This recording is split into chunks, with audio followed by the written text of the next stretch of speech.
Okay, good morning, everybody. Welcome to today's webinar, The Property Playbook.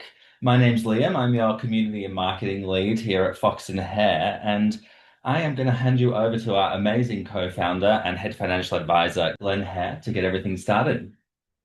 Thanks, Liam. And thank you so much for everyone joining us this afternoon. Property is always a hot topic, but over the last couple of weeks, off the back of the budget, let's just say we have been filtering a lot more questions than normal. So, very timely to be having this conversation with Cate Bakos, founder of Cate Bakos Property, a multi award winning buyer's agent, and she was named number one buyer's agent of the year.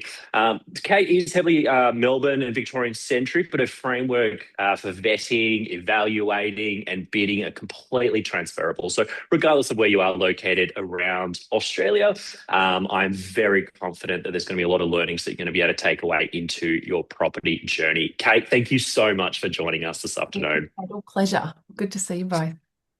In terms of today, so we do have 45 minutes set aside. We've got a lot to cover off over that 45-minute time frame. But in terms of the broad agenda, just so that we're all on the same page, there's going to be three broad topics. The first is how do we find the property? So everyone's scrolling through realestate.com, domain.com. Like, how do we actually define and build out that strategic approach to finding the right property for us? The second component is let's just hypothetically say we found the property, like, yep, this is the one for us. How do we actually vet that that is the right property? And then finally, once we've done our due diligence, how do we then go into action and win at auction? So to kick us off, Kate, like I said, most people, including myself, typically just kind of just scrolling through realestate.com or Domain, your app of choice.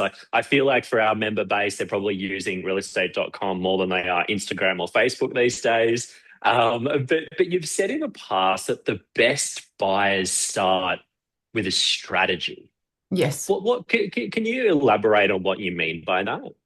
Once you've determined what your hierarchy of needs are, it makes the searching so much easier. And that sounds like a very simple thing for me to say, but to start on your hierarchy, you've got to work out what sort of budget you're working with, where you'd like to be living now, where you think you'll be living in the near future, in the medium term, in the long term, what you need within that dwelling. Do you have pets? Do you want a backyard? Are you happy with apartment living? Are you after a house? You've got to Mm, fine tune all of your basic needs and your medium term needs before you can start pinpointing areas that you can target. And before you mm, do that, you need to know that your search is going to be realistic and feasible because there's no point shopping for a house in a suburb that is beyond your budget if mm, if you haven't done this task, you'll just be wasting your time and getting your heart broken. So once mm, you've worked out what your hierarchy of needs are, and the hierarchy is important because you might want the house, the suburb, the land size, the finish, but they won't all come together. You then need to work mm, out, well, is it a large property that I'm looking for with good land, or is it a large dwelling I'm looking for? Is it something that's quite modern or new or updated, or is it the location? And they're really important to have a hierarchy determined for because then you can work out what your compromises are. And what I will mm, say is for everyone, there has to be compromise. It mm. won't come together if you're not prepared to compromise. And that's a hard lesson for some, but the compromise that you're least upset about making, that's the one that you've got Mm. to do. Yeah, awesome. And just thinking through that, Kate. So a lot of the work that we do with our members, and I can see quite a number of them that are logged in this afternoon, are actively looking, or certainly will be looking in the coming 12 to 18 months. So we do a lot of work with them determining, I suppose, an appropriate budget. So ensuring that they can purchase the property that they're looking at, but also can maintain the lifestyle that they've become accustomed to. Yeah. From a practical perspective, so you talk to kind of a hierarchy, apartment or house or backyard or balcony or whatever the case may be. Is there a tool or is there a resource or is there a process that you work through with your clients to try and define that hierarchy a little bit better?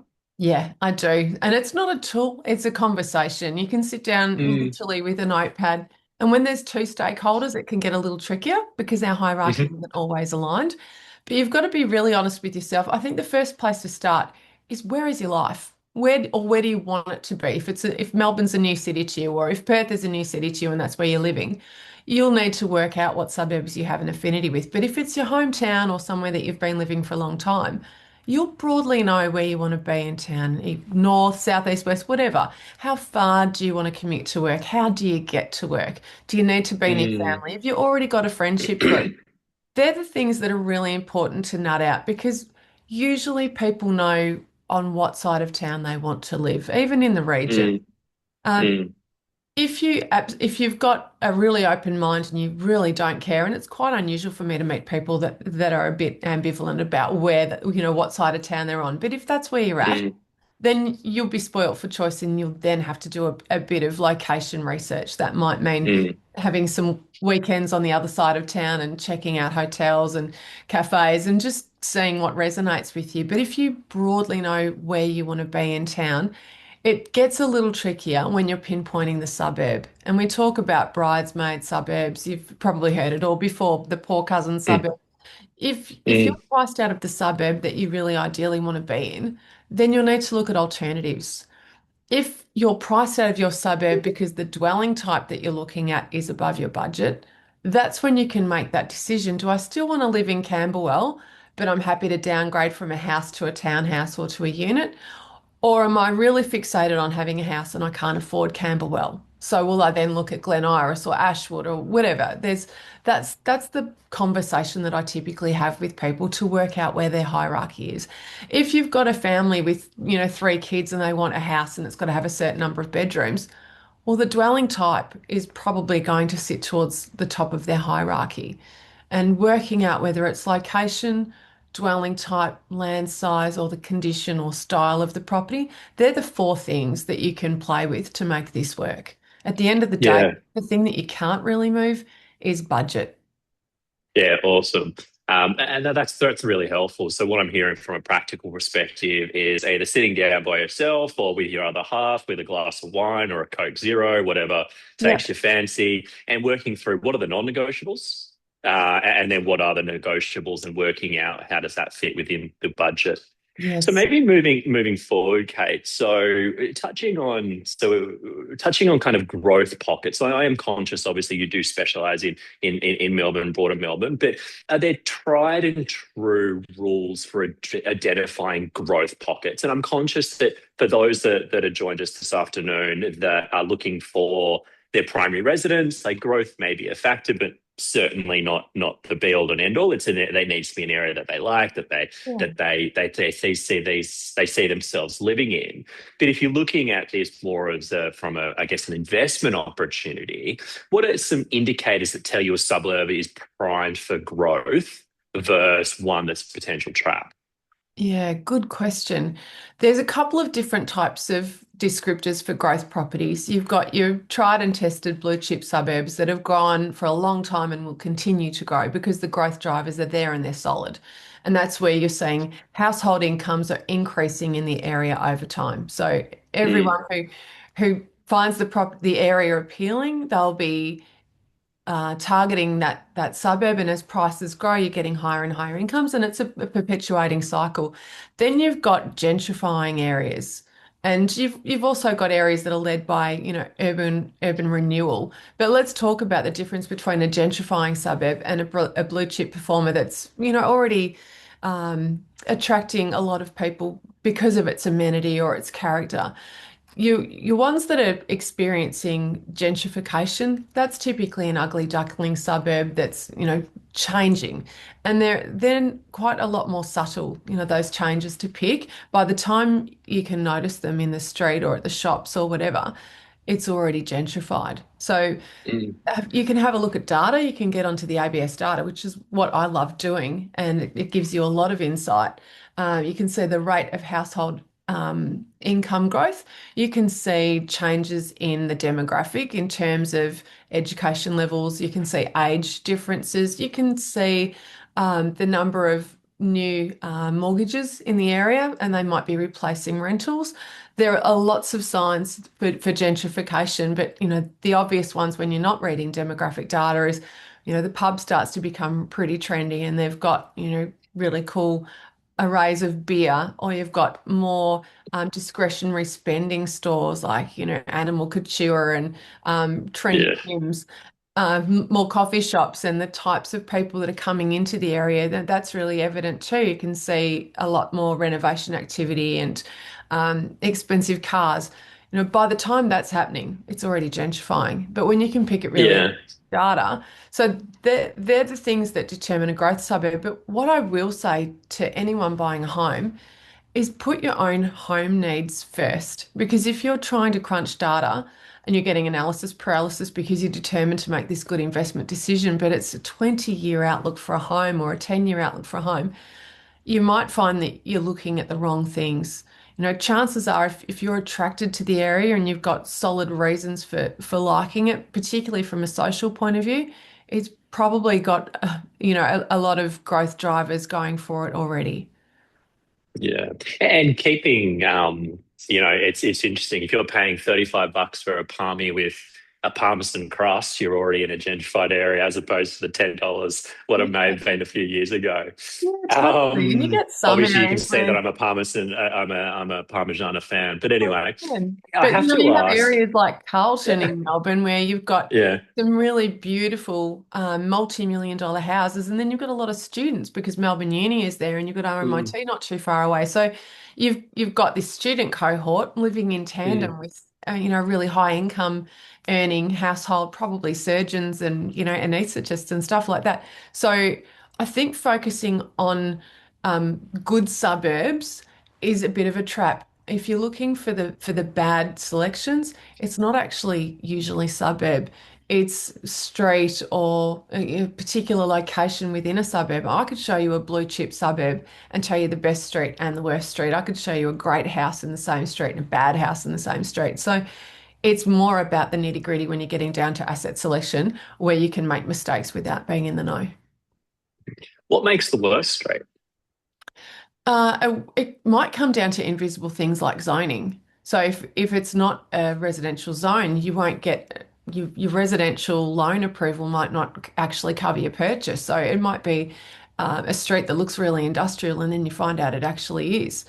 I've seen converted warehouses and really trendy properties prove to be nightmares for getting lending across the line and actually settling the property. So you've got to look at the invisible things.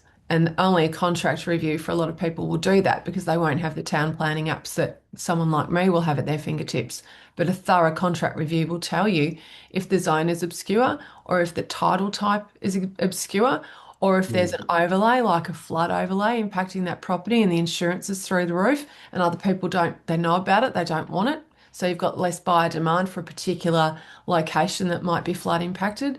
And then you've got apartment blocks. They might have special levies, or they could be run really badly, or they've had concrete cancer, or structural issues. And so there's special levies applying or in the making, and the locals know about it, or the people that are informed know about it, and then someone comes along and doesn't do a contract review and thinks it's a good deal, and all of a sudden they've got a $30,000 bill that they've got to find money for immediately because the property has an order on it. So yeah, they're the things. incredibly important. And I've seen that play out for better and worse, i.e., people have worked with an agent that's enabled that's done the digging for them and found that actually there's a lot of skeletons in the closet here that the client has then subsequently avoided, and vice versa. Those that have, just gone direct and thought this is the place for me, this is the apartment that I want, without going through all the boring stuff, I suppose, to for want of a better word, and then realized after the fact that there's a lot of skeletons that they could have otherwise avoided. Glenn, you Okay. asked me Um, about bad streets. yeah, yeah. And I don't like using the word bad, but compromised is important because what might be a massive compromise for me might be a tiny one for you. But a main road, loud traffic, hard to pull out of, noisy, dusty, that's not something a buyer's agent will ever put to an investor, or they shouldn't. Roads that are abutting, or properties that are abutting train lines, streets that are facing something not so great. If you've got a busy, noisy factory or a school or something across the road, you've got to think about the negative impact to the broader market. So you might have a school over the road, and the buyer says it's great. My kids go to that school. All I have to do is, go to the lollipop lady and cross the road and they're at school. Great for them. But when they go to sell it, they've got to find someone else like that because the broad population won't be so excited about being opposite the school gate. Very good call. I have to ask, just given the budget a couple of weeks ago, and this is going a little bit off script, Kate, so please Okay. bear with me. But we're filtering a lot of questions at the moment, and there's a lot of sentiment in the media, regardless of which side of politics you sit on. You Yeah. know, property softening. Investors are a little bit concerned about what the outcome of the proposals may look like for that. We've got other media outlets saying this is a window that we've been looking for years. Capitalize on it for those that are first home buyers. You go to more open houses than anyone on this call. And I'm very confident in Yeah. saying that. What's your take? What's your feel on the ground? Like, is this a window of opportunity for some that have been priced out? Yeah. Is it just a window, or do you see this as potentially a more long-term change in terms of how Australians, and this is a very big question, but how Australians potentially view property? Oh, it's a great question. And I haven't been asked that. Journos have asked me a million questions about this, but not that one. Is it a permanent structural change? Potentially. It's not necessarily all bad. There are some winners and losers out of this budget announcement. And what we have to remember is that it hasn't been legislated yet. Dare I say it, I personally don't think that there'll be a lot of change to what they've proposed, particularly in relation to CGT and negative gearing. But what it's done immediately is it's filtered out about 98% of the investors who are looking in the established markets. There's only a handful now that are out there looking, not very many. A lot of investors have said, well, we want the negative gearing benefit or we need it, so we'll look at new. And a lot of them have said we can't sustain it or we want to wait until we can see what actually gets legislated. So right now, investors have pulled right back. They're on hold. And I won't talk about the new markets too much because, Mm, well, a lot of our listeners might be thinking about new, but I want to talk about the opportunity within the established market. It's enormous. And like all things, all big changes and shocks, I've sat through GFC, I've sat through pre-election jitters, particularly the 2019 one that was awful, and it was in tandem with the Banking Royal Commission and the credit crunch. It was mm, just the nastiest trifecta. And recently we had COVID, and I've watched all of these shocks and what they do to markets. And what happens is everybody pulls back. And you get about 3 weeks to a month where the buying conditions are amazing. And right now we're in the absolute heart of that. I had the very first auction after the budget announcement. It was interesting. I had a Saturday morning auction at 10 o'clock, and I'd said to my two lovely prospective home buyers, I don't think that your budget is enough for this property, but I know that these announcements can create a shockwave, and I wouldn't like to underestimate your chances at auction here. It's probably a no, but why don't we get the building and pest inspection done, get the contract reviewed, and I'll bid for you. Aside from a building inspection, it won't cost you anything. Let's give it a crack. And not only did the property pass into me, I got it for less than the budget they gave me, which I thought was way off. So mm. that was the first one. The Good second outcome. Second week out there, a similar thing happened again. I was purchasing in Sunshine West and I was looking at a house that is fair to say is a bit like a Big Mac, universal. There's lots of them around. And in Sunshine West, the going price for a house like the one I was bidding on was between 9 and 9.10. It was a really easy house to do the analysis on because they're all brick and tile and they're all on the same size blocks. So I was there with my budget and we bought it for 855.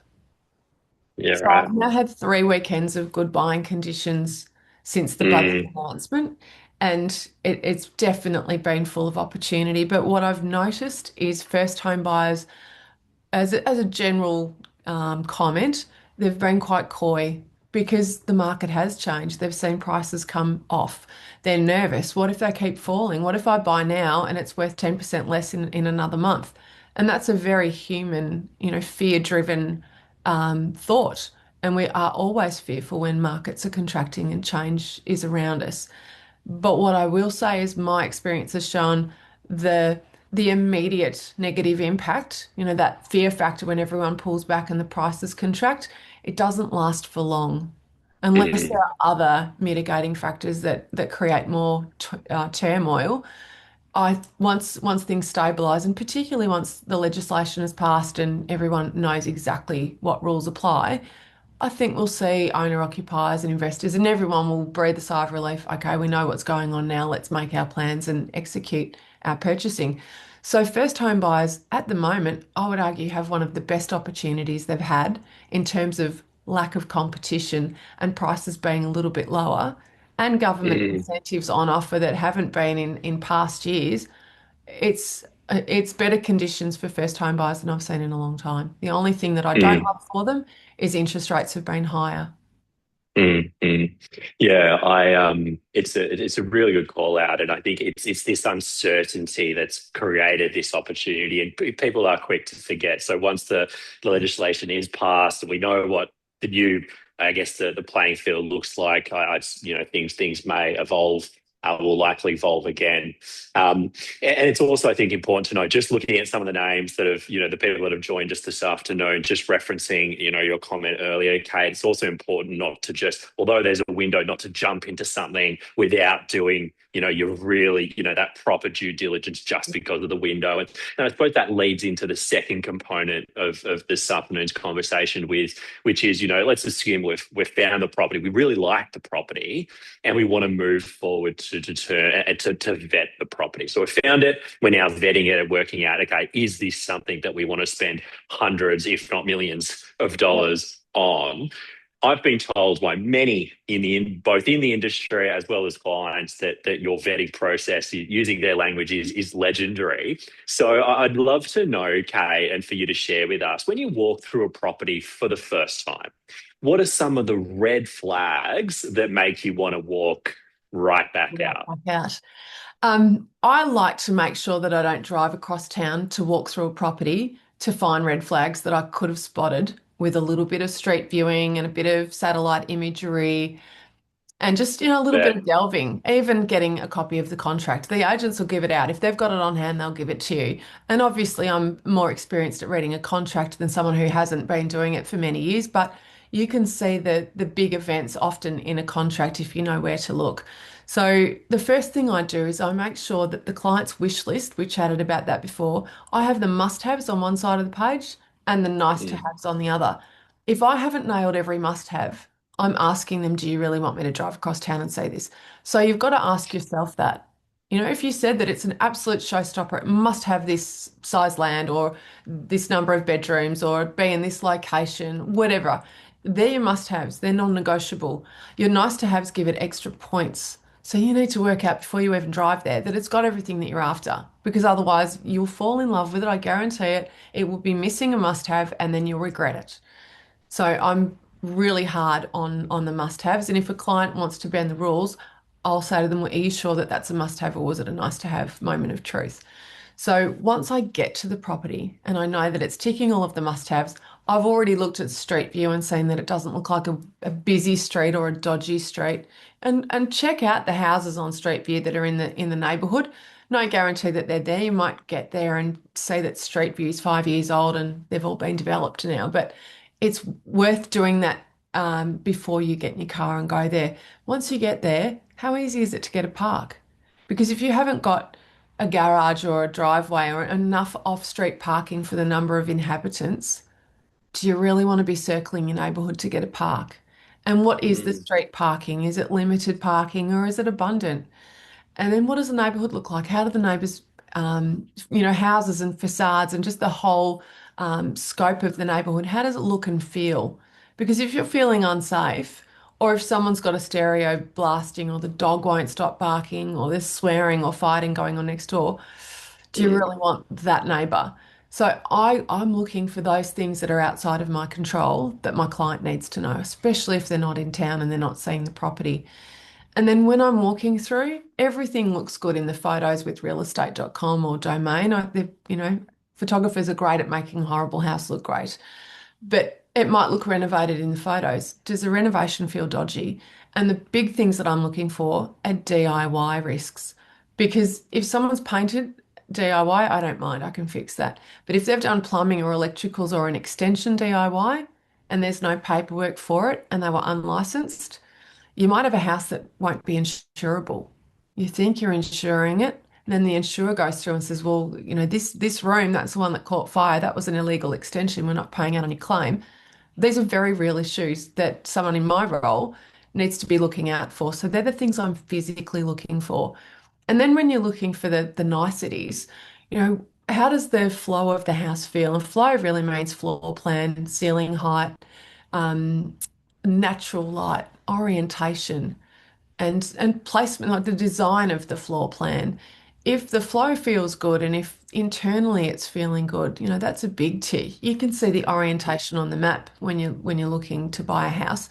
If it's got a south-facing rear and a south-facing living space, and you're sensitive to limited light, and you get the blues in winter or whatever, you might want to have a think about whether you really want a house with a southern orientation because it could be dark. So they're the things that we ask clients, in our list. And we note sometimes as a must have, it must have northerly light or it mustn't have any southerly facing living windows. And then you're looking for the quality and the condition of things that you don't want to have to replace. So if you haven't got money for a new kitchen and bathroom, they need to be appealing to you. So there's some of the things internally that I'm looking Mm, for. And you're counting mm, all of the things that you might have to spend money on, heating, cooling. I test the appliances, I run the water. I do those things. And then from a building point of view, you can have a look under a subfloor, through the plinth boards or the manhole if you're able to get access, especially if it's a weatherboard. Has it been restumped? Does the house feel like it's mm. even when you're walking through it? If it's not, is any of it bouncy? Those can give you some really valuable clues before you go shelling out $700 or $800 on a building inspector. Mm, yeah. And yeah, so these are a lot of I guess, the practical, red flags, some of the practical green flags. You talk about light and flow, etc. Something that isn't quite as potentially as obvious, but you've referenced a couple of times is that due diligence phase and looking at contracts, looking at building reports, like I mentioned earlier, potentially the more boring stuff for many of us on the call this Yeah. afternoon. What are you able to give us some specific things that you're looking at in these contracts, in these building reports that are just universal deal breakers? So for someone that's never looked at a contract report or never looked at a building report, like what are some of the things where you would just go, this is a real issue? Mm, I would look at the zoning. You'll see that every state and territory varies with how their contracts are prepped and what inclusions are in there, but you've got to check the zoning. I will recommend a client doesn't purchase commercial, even if they think their broker might be able to get it across the line. And what I'm talking Mm, about is a residential tower in a commercial zone. So they've been built as mm, residences, but they're located in a commercial zone. Typically, some of the giveaways are shops underneath. That can be really tricky. If the lender doesn't want to take it on and you're scrambling for a second tier lender or you can't get one, you could lose your deposit. An industrial zone is a massive no-no, and any zone that I pick up on, I've got to have a chat with their broker to make sure that they can fund it because everyone's funding position is different too. Everyone's policies are different. You might find that you're borrowing a lot more than the 80%. You could be going into lender's mortgage insurance, and then the mortgage insurer is really sensitive about these things. So the zone is the number one for me. When it's a block of units or anything strata, I'm looking at the outgoings. And it doesn't just stop there. I then want to go through the strata minutes, the AGM minutes, because in those minutes I can see if there are any other issues that are getting quoted or that have been determined to need immediate works and what sort of expense we're likely to be up for. You can see structural movement, asbestos treatment, water ingress. If you're getting any of those mentioned in your minutes, for me, I run a mile and I recommend my clients do too. If it's already been paid by the existing owner, the levy's already passed, You might have a second thought if you're really confident that that one issue is being dealt with. But if it's a problematic building, it's a big no for me. The other things that I look for all of the home and townhouse buyers, I want to see where the easements are. Because if there's an easement, just if anyone's wondering, is a point on the property that needs to be accessed. And in most cases, it means it can't be built over. And it might be a sewer pipe, it could be an access easement, a pathway to another property, could be a part of the shared driveway. It could be where electrical cabling's running, it might just be stormwater. And often they're along the back boundary. But if it's running, diagonally through the entire backyard, and you're wanting to put in a pool, then that's not the house for you. And if it's Mm, running close to the house and the vendor has done an illegal deck, well, you're responsible for that deck. And if the water authority needs to access that easement, they'll rip it up. And if it hasn't been done with any permission, you'll be fixing it. And if council don't like the fact that it was done and they want to issue a notice, regardless of who built it, whether it was the vendor before you or the one before them, you're the one that has the liability and you have to immediately remove it and you might get a fine. So I'm looking at all of those things that are invisible in the contract, the easements, the overlays, the zoning. The owner's corporation fees are one thing, but the issues that are taking place in the strata are really important. And I can see someone's asked a really good question about what to look for in the strata. You're looking, I beyond just the big red flag issues. How many people are attending the meetings? And you get a bit of a feel. You can find out it's a little harder to do, but you can find out what the blend of landlords and owner occupiers are. And it's not to say mm, that landlords aren't hands-on and involved, but more often than not, it's the owners that are living there that are more involved. Uh, what sort of decisions are being made? Is there any social issue? Have you got someone who's making trouble? Have you got police call outs to the property? Have you had any, break and entry issues going? So there's some of the things that I look for in the minutes. But generally speaking, the most important things that I'm searching for in the minutes are potential big ticket items. mm. We yeah, good call out, and just reading through and getting a feel for what the vibe is of the strata committee and Yes. the general building itself. We had another question that came through, Kate, and there's a lot of, I guess, assumptions with regards to this, and this is for an attendee that's based in Sydney, but I'm confident that the learnings would be similar regardless of capital city, but currently living in Sydney, and determining whether to purchase a one, and this is, I assume, based on budgetary constraints. Are we Yep. buying a one bedroom in Yep. a blue chip area, or are we considering a two bedroom in a growing suburb? And the key to this question here, I think, Kate, is the fact that they're looking to live in it initially, Yep. so it needs to be in an area, obviously, that they like, but they are then looking to convert it to an investment. So what I'm picking up from that question is that they're probably happy to compromise a little bit on kind of where it is, and do they really love the area because it will be converted to an investment. So what's your take on that? Are we going blue chip, one better, Oh. or are you thinking two better in a growing area? It's not a super easy question. It's one that I'm really happy to answer, and I want to talk about why my preference would be the two bed. But there are pros and cons for each. I think the biggest issue that I need to contend with when I'm answering this question is making sure you don't buy something that's too small. I love everything that the banks love, and I hate what the banks don't like because that's your biggest nightmare, signing a contract and not being able to complete the purchase or having a property that underperforms because it's hard for anyone else to buy. Now, the lenders don't particularly love a floor area internal that's under 50 square meters. You will find some lenders that will do 45 and 40. I haven't seen many that are under that. And you're really creating a challenge for yourself if you're targeting something under 40 square meters. And you must remember you can't count the balconies or the eaves or the car spaces or anything else outside of the building. My preference is to just go for the two better because they will be over 50 square meters, which means that from a lending point of view, they're a crowd pleasing option. The other thing I like Mm, about a two better is you can get a flatmate if you need to. You can have Mm. that additional income if you need it. You've also got something that's potentially future-proofed because you might have work from home station, or you might want to have a child, or family, and have the apartment lifestyle. I'm not suggesting a two-bed works for every family, but hey, I made it work for mine for a while.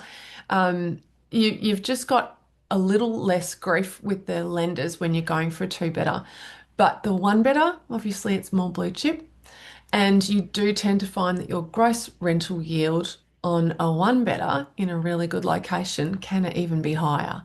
So, your running costs and you're factoring in that rental increase and the lower price point for the one bedder, it could be a lucrative cash flow option for you. And it might outperform if it's a big enough floor plan, if it's in that really amazing suburb. But dare I say it, if it's a bridesmaid suburb, so it's not a horrible suburb, it's just more up and coming than the blue chip that had the one better. I think that you've probably got a better financial outcome with the two bed as well. Okay. I'm conscious of time, so for everyone that's joined us this afternoon, we'll wrap up at 1:45 sharp because no doubt people want to grab lunch or they've probably got another back-to-back meetings. So I want to make sure that we do finish up on time. So if you do have any burning questions that you want to raise with Kate, please do send them through via the chat or the Q&A function. Kate, I've got lots of questions, so I'll keep going. But the third piece that I wanted to touch on, so we've found the property, we've vetted the property, we're like, yep, this is the one for us. How do we win at auction? So auctions are from what I've observed, where most buyers lose their cool or their budget. How do Mm. you keep cool? How do you stay ahead at auction? Yeah, it's a numbers game. I have to say to everyone, as much as I love them and I think I'm a great auction bidder, you can't win them all. There'll always be Mm, someone who's irrational, and there'll always be someone who has a burning emotional need to get that property, and it's just the way the cookie crumbles. I can have the right budget and I can miss it because it goes over. I think the secret is knowing that you gave it your best shot with the right budget and it didn't go your way. I get the occasional client like the one I mentioned before who had an insufficient budget, or so I thought, and they had a great day at auction. But in a lot of cases, if your budget is too insufficient, do you really want to go through all of that rigmarole and expense to bid on something that you're highly likely not to get? You've got to be really mm, sensible about it, because if you bid on everything that you might have a 1% chance on, you'll spend $30,000 a year on building and pest inspection. So doing your numbers is really important. And the best way to do that, if you haven't, unlike me, I've got the portal at my fingertips, and we can create these reports. I don't place a lot of value in a CMA, one of those comparative market analyses that are, based on algorithms. I think you're better off doing it manually. And if you can get onto the sold tab of a search engine and identify properties that are very similar to the one that you want to bid on, you've got to understand your land size, your quality of your street, the orientation, how nice the house is compared to the one that you're looking at. Run through all of those attributes that you'll be well aware of because you've studied this house or this property like nobody else. And then be careful to have a really good look at the comparable sales that you're checking out so that you know that they're indeed comparable. If you get about eight of them within a 200 or $300,000 range, you'll be able to peg where this one likely sits, and that will give you a good idea. If the prices are undisclosed, ring the agent, tell them why you're asking, what you're looking to do. You'll be surprised how many mm, agents will help you work out what a property is worth when it's not their listing. I sometimes ring a couple of mm, different agents, and I'll get one of the guys on the phone and say, "Can you ask in your office, has anyone else been through 63 High Street?" Because the vendor will have had, two or three people come in and value it and pitch for the business. And the agents that have missed out, they know why the vendors are selling, how much they want, what they compare to. So there are more than one way to skin a cat, and I do that often. But the first place I start is making sure I've got those comparable sales. And if you're looking at apartments, you can do a search in that street and that suburb on the search engines in the sold tab, and you'll see mm, a wave of apartments in chronological order that have recently sold. Just use your filters. If you can get a few in that building in the last year, then bingo, you've already got a really good idea of what that apartment is worth. You can look at the photos, compare them internally, make sure the floor plans are similar, bedroom count, car space count, make sure it's all the same. If it's the same building unless something horrible has just recently happened to that building, you've got the most perfect comparable sale at your fingertips. Mm. Hey, that's a really interesting call out. Not one that I've heard before, where you've contacted agents that haven't listed the property that may have been through it, Mm. because those other agents, they're going to know all the dirty little secrets. I'm assuming, because Yeah. the vendor would have had to have disclosed all of that as part of the sale process. Maybe a bit of a blunt question, but why would those agents help you? Well, they help me because I'm working with them often, but That's fair. agents are real people, and they're standing on the opens, in Melbourne, especially on a freezing cold Saturday, with buyers coming in and grunting at them when they're asking for their contact details, and they sometimes cop a bit of abuse or eye roll. People don't like agents.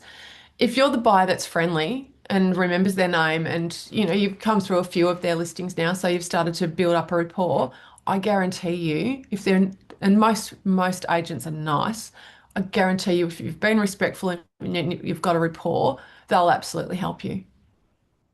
Okay, cool. Good to know. So don't grunt when giving your name and number to the agent at the front door. Um, one last question, and then we'll wrap up. In terms of, so we've spoken about auctions. What happens if a property is for private sale, or we're trying to buy before the auction? What's the set? What's the secret to a successful negotiation?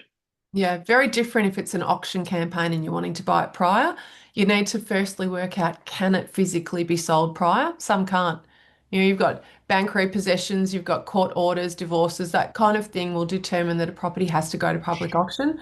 No point showing the agent your hand and trying to back them into a corner if they can't physically sell it to you for any price. The Mm, next one is, does the agent back selling it? Are they prepared to sell it? Because if the agent doesn't want to sell it prior and they want all that exposure, you're wasting your time. Is the vendor open to pre-auction offers at a fair price?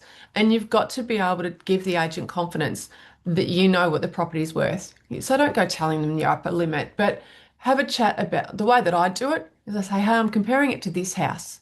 How do you think these two compare? And get the agent talking. And yeah, we're on the same page. Okay, do you think at a price similar to that, this vendor would consider selling prior? The agent will be far more receptive to having a discussion with you if they know that you're on the right page. And we've got a lot of capital cities where underquoting is rampant. So if a buyer's talking about the quote range and the agent knows that the vendor's reserve is 200 above it, wasting your time. You've got to give them confidence that you know that they'll need to be above that range. And it takes a lot of delicate conversations. You've got to be careful with that because the agent's trusting you not to damage the auction campaign as well. If you say that you're willing to sign a contract and complete the purchase, they don't want to be ringing up everyone saying, oh, oops, sorry, it fell over. It's now back to auction. Like that's a disastrous campaign. With mm, a private sale, though, that's a different scenario because the agent is in control of how that private sale negotiation will take place. So, will they tell you that there's another buyer on it and give you till 6 o'clock tomorrow? A lot of them will try that trick. Will they call for best and highest at a particular time? Or will they do like a Zoom auction where it's transparent? Or will they go backwards and forwards? Hey, John's now giving me 750. What's your next bid? And backwards and forwards all night until John says I'm done. There's lots of different ways that they negotiate. And the best thing that I can advise anyone to do is establish how they'll deal with any competitive buying situations. So the first thing I say to an agent before I put in an offer on something is, hey, is there anyone else? And they'll always say yes. Okay, if there were other offers, how are you going to deal with that? And they might say, what do you mean? Well, are you going to go back and forth? Is it best and highest? I need to know what your rules are. And then you get the agents that say, oh, you get one hit, but the person that gives us the first offer gets, the right of refusal, the last bid. It can get convoluted, but get the game plan and the rule book out before you sign a contract. And the last thing I will say about private sale offers is be prepared to sign a contract. Don't do verbals. Verbals break your heart. It's not real. The agent can only take it to the vendor and sound them out. Agents can burn buyers when they are working with verbals because until they've got something solid on a contract, it can't be sold. So put your mm. money where your mouth is and be prepared to sign a contract and put a little deposit down. Be clear on how the agents are going to treat your offer and ask them. I say to them all, when can I expect to hear back from you? because you don't want to be the one ringing them the next day going, oh, how's my offer going? You look desperate and nervous, and then they'll just eat you for breakfast. So, yeah, I established the rules at the start. Awesome, Kate. Thank you so much for your time this afternoon.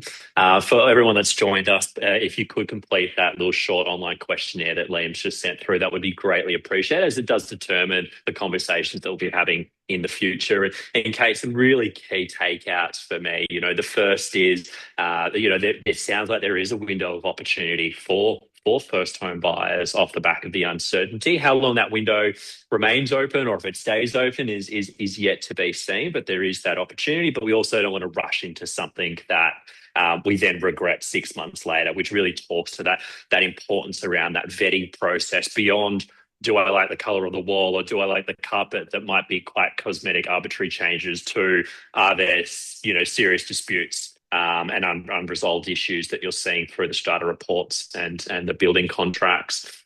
With regards to auctions, would it be nice to the agents, smile when we give them our name and number and build that rapport? And also a really interesting one, have a chat to other agents that may have been through that property as well to get their insight. Really helpful, Kate. Genuinely appreciate all of your insights and thank you for letting me fire so many questions at you this afternoon. Well, For everyone on the call, I hope you've enjoyed this afternoon's conversation. If you do want us to connect you with a Kate, please do reach out. I'm more than happy to do so. And Kate, I'm sure you'd be happy to have a chat with anyone if they have any further follow-up of questions. course. Thank you very much, Awesome. everyone. Thanks for the opportunity. Thanks, guys. See you later. Bye.